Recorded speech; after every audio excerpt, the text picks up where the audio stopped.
Two significant developments tonight involving the security of Europe. First, on Ukraine, there's been a declaration of intent from the leaders of the UK and France that would pave the way for British and French troops to be deployed if a peace deal is reached with Russia. The aim to deter a future attack. Now, it came at a meeting in Paris of European leaders, members of the so-called Coalition of the Willing, hoping to agree security guarantees for Kyiv. President Zelensky described it as a huge step forward, and Steve Witkoff, the US envoy, said it marked a big milestone. But the other key issue for European leaders at their summit was how best to handle Donald Trump's increasingly tough rhetoric over the future of Greenland, a semi-autonomous region of Denmark. Tonight, the White House said utilizing the US military in furtherance of the goal of acquiring the territory is always an option. Bravado or a genuine threat? Might the US military attempt to seize by force land belonging to a fellow NATO country? Well, more on that in a moment from Sarah Smith at the White House and Katya Adler, who'll be live in Paris. And we'll have analysis from Chris Mason here in the studio. But first, James Waterhouse has our top story tonight from the European Summit. As their name suggests, this mostly European coalition has always said it's willing to help Ukraine after the fighting stops, but never how. In Paris, though, there was the first bit of detail. A promise from the UK and France to send troops once a ceasefire is in place. We're told thousands as part of a reassurance force across land, sea and air. This is a vital part of our iron-cast commitment to stand with Ukraine for the long term. This group of almost 30 nations also promised to help monitor the frozen front lines to make sure fighting doesn't break out. But the most influential people in the room weren't seasoned politicians, but Donald Trump's friend and real estate investor Steve Witkoff and his son-in-law Jared Kushner, both now senior ambassadors. European confidence to help Ukraine with troops has been hampered with an American reluctance to step in if there was a direct confrontation with Russia, although not now, they claimed. The president does not back down from his commitments. He is strong for the country of Ukraine and for a peace deal. Those words might have been more reassuring if Donald Trump hadn't staged an extraordinary military intervention in Venezuela and repeated his desires to take over Greenland, a Danish territory. This US delegation has also been accused of being more friendly to Russia than Ukraine.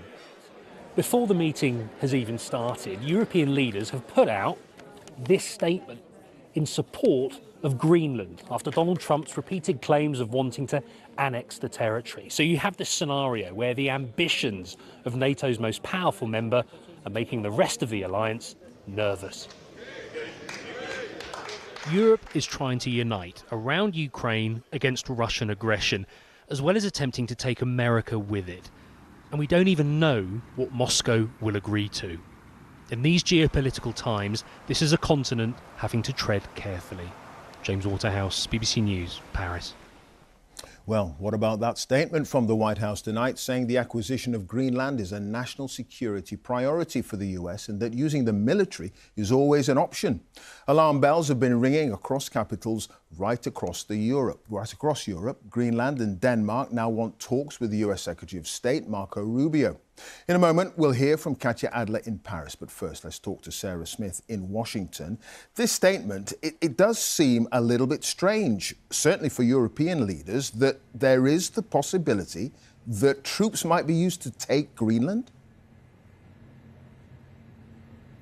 Yes, it's an option, the White House said today, and I think this has come about because President Trump was clearly so delighted by the success of the military operation in Venezuela that it may have given him an appetite for going after other foreign targets, because it was very shortly after the arrest of the Venezuelan President Nicolas Maduro that he started talking again about his desire to acquire Greenland. And then today, the White House press secretary gave this statement to the BBC in which she said that President Trump has made it well known that acquiring Greenland is a national security priority of the United States and that it is vital to deter our adversaries in the Arctic region.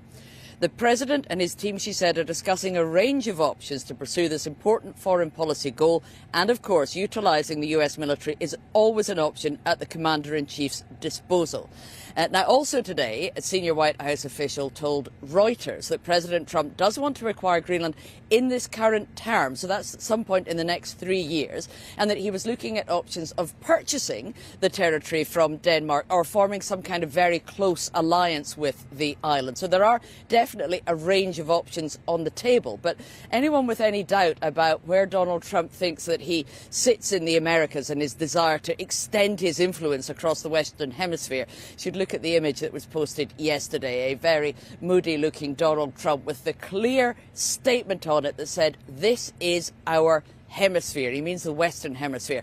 And by that, he includes not just North America and Greenland, but Central and South America as well. He thinks that America has the right to control and influence what happens in what he considers to be the US's backyard. And he is definitely flexing his muscles on that this week. All right, Sarah, thank you for that. Sarah Smith at the White House. Let's go to Katya Adler, who's in Paris. What's been the reaction to all this from European leaders, Katya? Well, of course, Clive, the reason that so many European leaders were here in Paris was as part of the coalition of the willing. What they really wanted to do was try and find a way towards a stable future for Ukraine after aggression from Russia ends. And they need the United States on board for that. The risk is over Greenland is that they end up going head to head with Donald Trump, because Greenland, yes, it is an Arctic island, but it is a semi-autonomous territory of Denmark's. The Prime Minister of Denmark, Mette Frederiksen, was inside the meeting today. She's a key EU ally for many of the European leaders here today and a key NATO ally of the United Kingdom's. But in the end, at this meeting at the Élysée, Paris, there was such a Greenland-shaped elephant in the room, Clive, that 6 major European powers, including the UK, France and Germany, made that joint statement and said the only ones who can decide the future of Greenland is Greenland itself and Denmark. But is that really enough to contain Donald Trump's ambitions? As we've just heard there from Sarah, he's put all sorts of unilateral possibilities on the table to acquire Greenland, whether to buy it or to take it by military force.